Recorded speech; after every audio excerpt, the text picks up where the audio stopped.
Oke, Assalamualaikum warahmatullahi wabarakatuh. Kita masuk pertemuan ketiga, analisis tech media. Waalaikumsalam warahmatullahi wabarakatuh.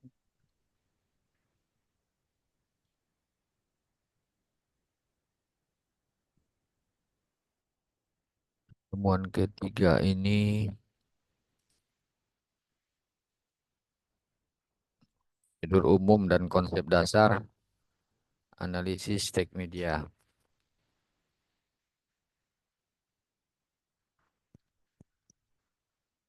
Jadi, untuk prosedur umum analisis pesan media ini, kita perlu dulu mengenal isi atau membaca pola informasi itu, di mana analisis isi didefinisikan sebagai metode penelitian yang objektif, sistematis, dan bersifat kuantitatif terhadap isi pesan yang manifest itu menurut Erianto dan 2013. Berdasarkan definisi ini jelas bahwa analisis isi memiliki karakteristik utama yakni objektif, sistematis, dan bersifat kuantitatif. Analisis isi juga hanya mencerminkan hal yang bersifat manifest atau terlihat. Materi ini tidak membahas ideologi, wacana atau makna dari teks yang diteliti. Itu Clifford Deep tahun 2012 ya. Kemudian eh, kalau analisis isi memiliki karakteristik objektif, menurut Erianto juga. Hal ini bermakna bahwa penelitian analisis isi berusaha menyajikan cerminan dari pesan yang disampaikan tanpa memberikan retensi atau sudut pandang tertentu dari peneliti. Jadi penelitian terhadap si penelitian merupakan otorisasi dari pembaca karena analisis isi tidak berusaha memberikan bingkai pemaknaan terhadap data yang diperoleh. Jadi kalau dalam materi ini kita mengenal ini kan prosedurnya dulu nih, prosedur umum ya, prosedur umum. Kemudian untuk lintasan perjalanan analisis ini dapat menjadi dua periode. Periode pertama terjadi sejak Romawi dan Yunani kuno, abad ke-18. Kemudian periode tersebut analisis belum menjadi metode yang sistematis, melainkan dikembangkan berdasarkan asumsi terhadap penyampaian pesan. Itu menurut Erianto. Kemudian analisis ini pernah digunakan untuk mencermati isi lagu rohani pada abad ke-18. Kemudian analisis ini digunakan oleh kalangan akademik untuk mencermati isi media massa. Ini kita kan mata kuliah kita analisis teks media. Jadi kala itu sedang terjadi ledakan jumlah media massa. Jadi minat masyarakat terhadap media massa juga tinggi. Hal ini berimplikasi terhadap kebutuhan sumber daya wartawan, sekolah-sekolah khusus kewartawanan kemudian tumbuh subur. Kemudian momentum penting analisis ini terjadi ketika banyak ilmuwan menyelesaikan aktivitas militer selama Perang Dunia Kedua. Analisis isi ini juga kemudian berkembang di luar ranah kajian ilmu komunikasi. Juga mencatat pada era yang sama bahwa metode analisis ini digunakan oleh sejarawan yang menjelaskan metode ini diaplikasikan dengan menghitung kata-kata, penyelidikan keaslian dan lain sebagainya. Kemudian pemanfaatan metode ini dengan perkembangan media massa, permulaan pemanfaatan metode ini cenderung mengarah pada analisis isi pesan pers dan radio. Waktu itu kan memang musim radio itu. Jadi hal serupa juga terjadi ketika news media marak. Jadi news media itu maksudnya media baru kayak online sekarang. Metode analisis ini diadopsi untuk meneliti konten-konten yang ada di news media. Jadi kalau mahasiswa memang hobi meneliti untuk konten-konten media online atau media-media baru sekarang, ya ini metode analisis isi ini salah satu eh, yang paling tepat ini. Kayak ini sudah dimulai dari beberapa negara dulunya sampai sekarang Indonesia juga sudah. Tentu analisis ini kemudian dikembangkan dan disesuaikan dengan karakteristik masing-masing media. Misalnya, jadi kalau dalam analisis isi terdapat konten audio visual, juga menyertakan analisis terhadap teknik pengambilan gambar, pencahayaan, dan hal-hal yang berkaitan dengan unsur-unsur sinematografinya. Jadi kalau ada media online umpamanya ada video, ada foto, ya juga harus termasuk di dalamnya ada menyangkut tentang ini suara Bapak dengar atau enggak nih? Halo? Dengar, Pak. Jelas? Kelas. Jelas ya? Oke. Iya, Pak. Jelas, Pak.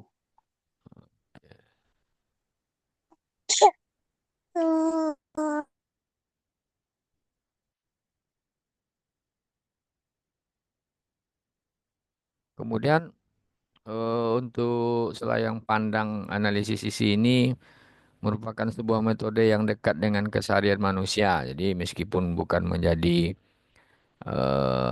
ini maksudnya analisis isi teks ya, maksudnya kita kan mata kuliah kita analisis teks media. Jadi teks itu kan sama dengan isi. Jadi isi sebuah ini secara umum isi, tapi nanti kita mengarah ke teks. Jadi sama itu ya.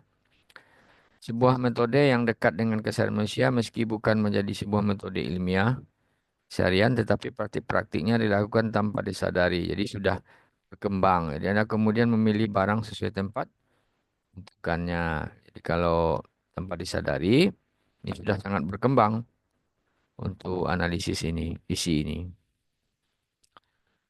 Eh, kemudian untuk membaca, ini membaca pola informasinya lagi. Nah, jadi kita akan ini poin yang keduanya untuk membaca pola informasi. Berdasarkan pengalaman ini ada buku yang Bapak baca ini metode analisis isi, metode penelitian populer ilmu-ilmu sosial ini oleh Bayu Indra Pratama. Kemudian ada masalah yang dihadapi oleh mereka yang baru memulai belajar melakukan penelitian. Jadi beberapa orang cenderung memilih metode penelitian terlebih dahulu dibanding menentukan merumuskan masalah. Jadi kata pokoknya terkesan tersirat dari hasratnya untuk meneliti ketika ditanya tentang penelitian apa yang dilakukan. Maka jawaban cenderung muncul yakni ia ingin dengan metode ini. Jadi padahal jawaban yang dinanti yakni masalah yang akan diteliti.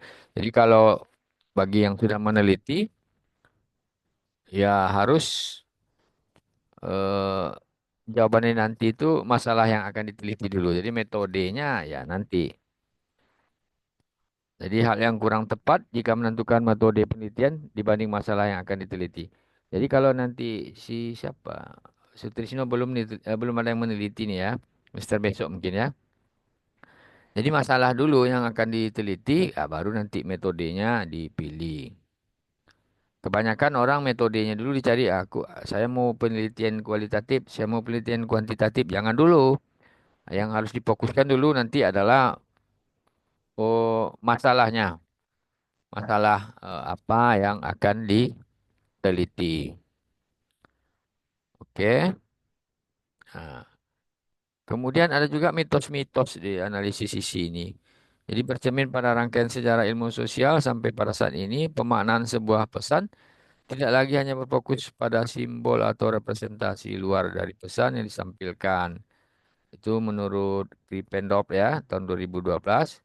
Jadi perlu sebuah metode yang komprehensif untuk dapat membaca pola informasi dari sebuah pesan yang diterima. Satu hal yang perlu diingatkan, metode yang digunakan untuk dapat membaca sebuah pola informasi haruslah bersifat general dan memiliki hukum tetap. Ini berdasarkan buku yang Bapak baca, metode penelitian, metode analisis isi ini. Jadi tidak hanya Krippendorff yang menyatakan bahwa analisis isi merupakan sebuah metode yang komprehensif untuk menemukan sebuah pola informasi dalam pesan. Nendorf tahun 2016 juga memperkuat argumen tersebut dengan memberikan pernyataan bahwa analisis isi yang selama beberapa dekade terakhir digunakan untuk membaca karakteristik pesan secara sistematis dan objektif. Hal ini menunjukkan bahwa analisis isi merupakan sebuah metode general yang mampu diaplikasikan dalam berbagai disiplin dengan tujuan mencapai pola pesan. Nah, ini sebuah buku ya yang Bapak baca. Kemudian untuk ragam aplikasi analisis isi ini eh, awalnya analisis ini berkembang sebagai sebuah metode yang memetakan jenis-jenis musik yang diputar selama Perang Dunia Kedua untuk membentuk konsentrasi para tentara di masa itu. Jadi oh, awal-awalnya untuk itu. Nah, ragam ragam aplikasinya itu kan, jadi diaplikasikan seperti itu. Nah, tentu saja dilihat dari awal penggunaan analisis isi dalam penelitian sampai saat ini terlihat tema dan objek penelitian yang begitu variatif. Jadi eh, meski demikian satu hal yang tidak boleh terusik dalam penggunaan metode ini bahwa menurut Stemler tahun 2001 metode ini replicable namanya. Jadi karena sifatnya yang sistematis untuk dapat mengkategorikan setiap kata dalam sebuah isi pesan, dalam sebuah pola-pola tertentu atau yang biasa disebut dengan kategorian pesan. Jadi kayak gitu. Replicable yang bermaksud adalah bahwa indikator yang digunakan dalam penelitian harus bersifat sistematis sehingga indikator tersebut dapat digunakan oleh peneliti lain dalam bidang kajian yang sama. Sampai di sini ada yang mau ditanyakan? Ini kan kita menyangkut analisis isi, membaca pola. Kemudian ah, ini ada konsep dasar analisis pesan media. Ini coding data. Coding data ini nanti juga akan kita bahas tersendiri. Jadi kita konsep dasarnya dulu. Ini coding data ini menggunakan berbagai program nih, program komputer, program yang lain-lain. Nanti akan kita ulas secara detail. Alur, nah, ini alur analisis data. Jadi ada beberapa alur yang harus kita tempuh dalam analisis data ini, mulai dari pengumpulan data sampai kepada analisisnya. Jadi nanti kita akan perdalam dalam perkuliahan selanjutnya. Kemudian ada cakupannya, kemudian ada analisis versus interpretasi. Jadi kalau dalam perkuliahan eh, nanti kalau memang coding, kalau kayak penelitian kuantitatif yang terkenal itu kan cuma SPSS. Jadi kalau ada data diolah pakai SPSS itu, SPSS sudah familiar sebenarnya di telinga mahasiswa. Sebenarnya banyak lagi metode coding atau program-program untuk coding untuk menganalisis data ini yang ada. Nanti kita akan ya kalau memang ada waktu beberapa eh, jelasan singkat tentang berbagai analisis data ini. Si Sutrisno sama Pauzi ada yang ditanyakan? Nah, jadi ini sebenarnya analisis teks media ini eh, kita turunannya dari metode penelitian. Nah, jadi kalau metode penelitian sudah belajar kan?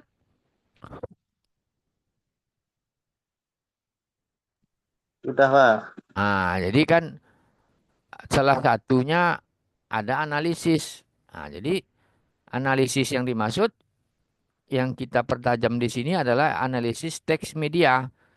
Jadi kalau kan banyak teks yang lain, teks iklan umpamanya. Kita bukan yang itu. Nanti kita mengarah ke teks media.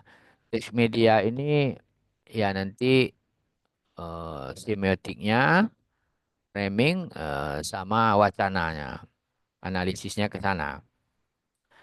Teks itu kan kata, kata kata kalimat kalimat satu, kalimat dua, kalimat tiga, kalimat empat. Nah itu maksudnya. Jadi kita harus pahami dulu konsep, prosedur dan konsepnya.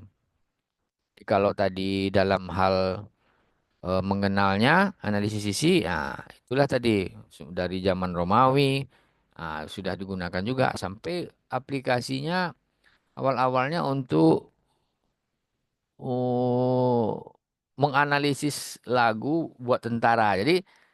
Jadi kalau kalau sebenarnya kita orang komunikasi, kita memandang tentara berbaris dengan sebuah lagu perjuangan itu, kalau kita orang komunikasi, kalau kita analisis lagu-lagunya itu mengandung sesuatu yang menyimpan semangat perjuangan kek atau bela negara kek gitu. Jadi tidak, kalau orang komunikasi memandang oh tentara lagi menyanyi gitu lagu yuk maju maju gitu kan, namanya kan pantang mundur. Nah, jadi kalau kalau seperti itu tentara itu teks analisis, kalau kita analisis teksnya itu berbeda dengan lagu-lagu melo, lagu-lagu cinta. Umpamanya kalau orang lagi sedih, ya kalau kita analisis teksnya ya secara semiotiknya ya mungkin sedih. Nah, tapi oleh tentara dulunya di beberapa negara ya kalau mau buat teksnya dulu dianalisis dulu. Ini teksnya akan melemahkan semangat tentara itu atau akan menguatkan semangat gitu. Jadi kalau kalau sebuah ciptaan lagu jangan sembarangan dikasih ke tentara. Jadi kalau umpamanya zaman sekarang tentara-tentara menyanyikan lagu pasrah gitu, berarti dia nanti belum perang dia udah kalah tuh. Tapi kalau lagunya pantang menyerah gitu, ya biarpun dia 3 orang, cuman musuhnya 1.000, kalau lagunya sudah pantang menyerah, dia akan pantang menyerah. Nah, itu maksudnya ya. Jadi kalau dalam menganalisis sesuatu, ya kita harus mengenal dulu dan sampai sekarang sudah digunakan oleh berbagai penelitian. Kalau untuk medianya khusus kayak media online sekarang. Jadi kalau adik-adik atau mahasiswa nanti mau melakukan penelitian tentang analisis isi media, nah inilah nanti.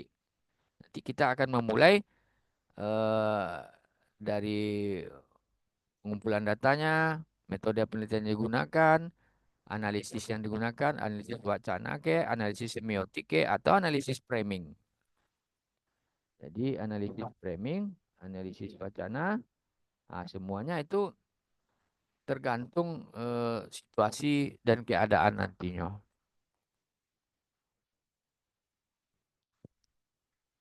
Oke, ada yang mau ditanyakan sampai di sini?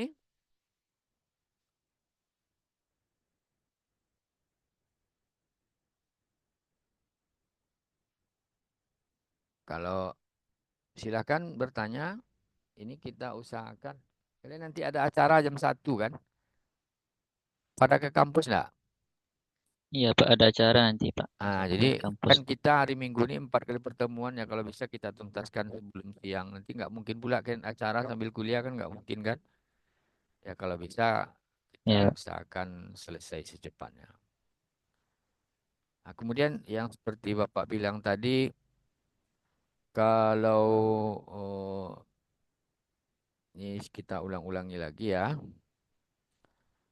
biar lebih paham lagi. Jadi definisi analisis inti isi itu eh, sebagai metode penelitian yang objektif, sistematis, dan bersifat kuantitatif terhadap isi pesan yang manifest. Nah, jadi nanti kalau kuantitatif itu data-datanya ya bisa nanti diolah memakai coding data. Nah, coding data yaitu menggunakan program. Ya, tapi kalau analisis teks ini juga bisa arahnya nanti ke penelitian kualitatif yang tidak perlu pakai olah tapi hanya pakai penalaran dan lain-lain sebagainya. Nanti ada perbedaannya di antara penggunaan untuk kualitatif dan kuantitatif. Jadi kalau kalau eh, perjalanannya tadi, analisis ini sudah digunakan sejak abad 18 oleh semasa Romawi dan Yunani kuno. Nah, itu perlu digarisbawahi. Berkembang juga di ranah kajian ilmu komunikasi. Jadi kalau kita orang komunikasi, orang bertanya apakah analisis isi itu berkembang juga? Iya sama, berkembang. Nah, karena umpamanya isi apalagi menyangkut teks, itu teks media itu sangat berhubungan sekali dengan analisis isi ini. Analisis, kalau yang dianalisis teks berarti teks itu adalah isinya. Nah, kalau yang akan dianalisis itu media, ya berarti namanya analisis teks media.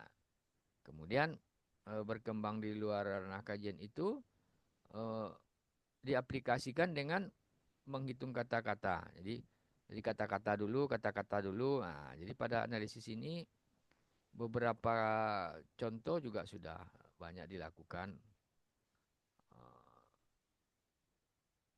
dalam komunikasi, media massa dan studi opini publik. Nah, jadi komunikasi media massa juga dalam studi opini publik. Jadi manfaat metode ini dengan perkembangan media massa eh, cenderung analisis ini awal-awalnya itu kan cuman ada radio, pers cetak itu awal-awalnya ke sana. Nah, tapi lama kelamaan ya nanti berkembang. Itu maksudnya. Kemudian eh, analisis ini dekat dengan keseharian kehidupan manusia. Nah, ini hal yang baru dilakukan menyerupai dengan upaya pemanfaatan analisis ini sebagai metode penelitian. Jadi analisis ini tidak dilakukan secara sistematis, maka analisis ini memiliki prosedur-prosedur ilmiah yang perlu dilakukan.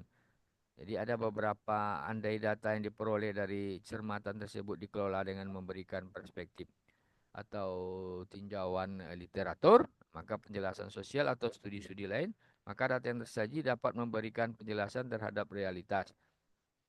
Nah, ini memang eh, kita orang komunikasi berbicara tentang realitas, konstruksi. Nah, kita harus paham dan kita harus familiar di telinga kita. Orang komunikasi itu nanti akan membicarakan wacana, konstruksi. Konstruksi bukan konstruksi bangunan, itu semacam framing, wacana, semiotik, atau semiotika, atau semiotik.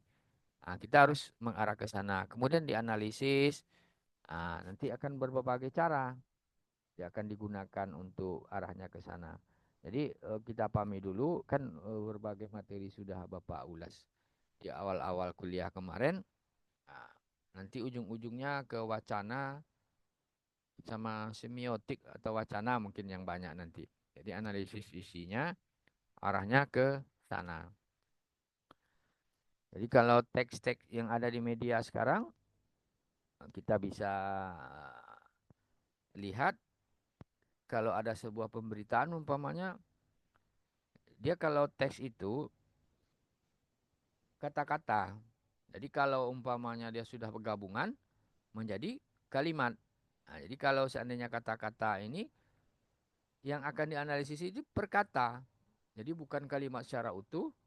Jadi per kata mungkin penekanan sebuah kata dalam oleh orang politikus itu berbeda. Nah, dan akan penting artinya dan maknanya. Dan kalau orang yang menganalisis media atau yang lain-lain karena kita analisis teks media, nanti dia akan menghasilkan sebuah pemaknaan tertentu. Jadi pemaknaan kalimat dalam media itu kalau kita hanya tahu membaca, ini berita ini. Nah, kalau nanti kita sebagai mahasiswa dan akan lebih jauh lagi, ya kita bisa menganalisisnya. Ini ada gabung lagi satu, Nita Kusumawati.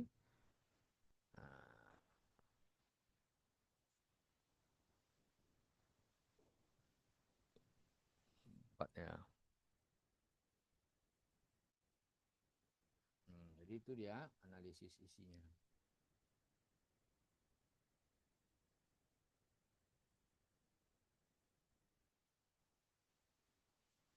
Sampai di sini ada yang mau ditanyakan?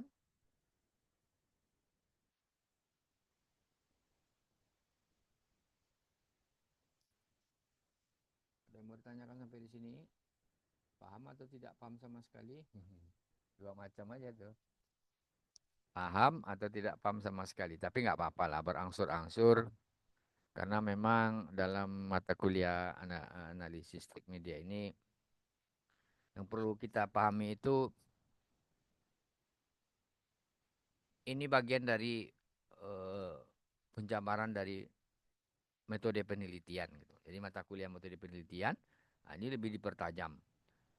Kalau orang kesehatan lain lagi gayanya. Kalau orang komunikasi ya seperti yang kita bahas ini nanti. Kita akan menjurus ke prodi kita. Kalau orang bisnis lain lagi. Kalau orang komunikasi ya tentu arahnya ke teks-teks media atau film, teks film yang khusus mata kuliah kita ya, teks film. Karena ada juga dalam silabus atau rencana pembelajaran RPS kita, studi kita, juga Bapak memasukkan umpamanya tentang bisa menganalisis media sosial, bisa-bisa saja. Kalau yang banyak diteliti oleh orang waktu zaman SBY, nah itu Twitternya. Jadi Twitter SBY itu sangat menarik terkadang untuk dibaca. Sekarang juga, umpamanya gubernur ada punya Twitter, atau teksnya kan ada tuh.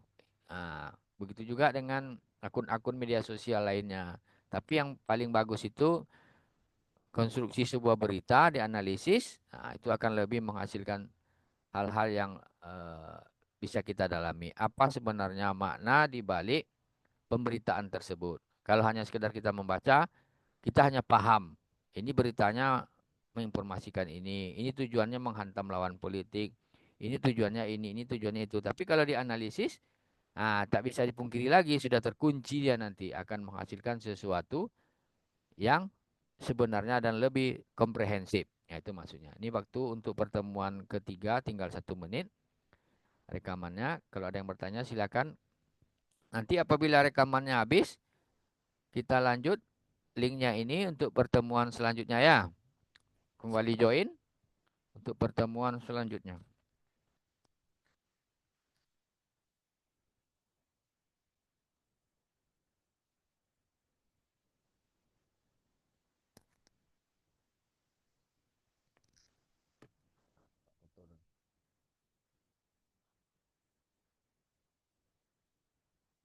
Tinggal sedikit nih,